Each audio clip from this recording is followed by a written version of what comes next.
চলো আজকে গিয়ে ম্যাগি খেয়ে আসি। কিন্তু আমাদের কাছে তো কোনো টাকা নাই। আমার কাছেও নাই। তোমাদের দুইজনের কাছে টাকা কবে হবে? হ্যাঁ চলো, কোথায় যাব? ম্যাগি খাওয়ার জন্য। কিন্তু টাকা কোথায় পাবো? তোমরা আম খাও, আমের আটি গুনো না। দিদি আমাদের জন্য 3 প্লেট ম্যাগি দেন। ঠিক আছে, এখনই দিতেছি। আরে বাহ, এগুলো তো অনেক টেস্টি, ভালোই লাগতেছে।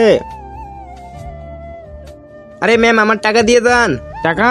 কিসের টাকা? হ্যাঁ ম্যাম, আমার ম্যাগির টাকা। কোনো টাকা পয়সা দিতে পারবো না, চুপচাপ দোকানে বসে থাক। কিন্তু ম্যাম, আপনার তো টাকা দিতে হবে। চুপচাপ দোকান সামলা, নয়তো দোকান মোকান উড়িয়ে দিব।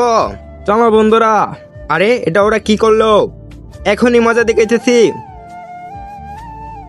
দাঁড়া, তোদের সব কটাকে কাজে লাগাই দিই। নে তুই প্লেট দো, আর তুই করবি দোকান পরিষ্কার, আর তুই এখানে বসে বসে গাছগুলো পরিষ্কার কর।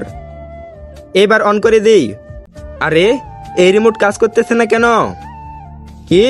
Like subscribe? বন্ধুরা তোমরা তাড়াতাড়ি অনেকগুলো লাইক সাবস্ক্রাইব করে দাও, তাহলে এই রিমোটটা কাজ করবে। ওয়াও, অনেকগুলো লাইক সাবস্ক্রাইব। আরে আমি ময়লা কেন তুলতেছি? আরে আমি ঝাড়ু কেন দিতেছি? আমি কি পাগল হয়ে গেলাম নাকি? আরে এরা হঠাৎ করে কাজ কেন করতেছে? যাই হোক, ভালোই হয়েছে।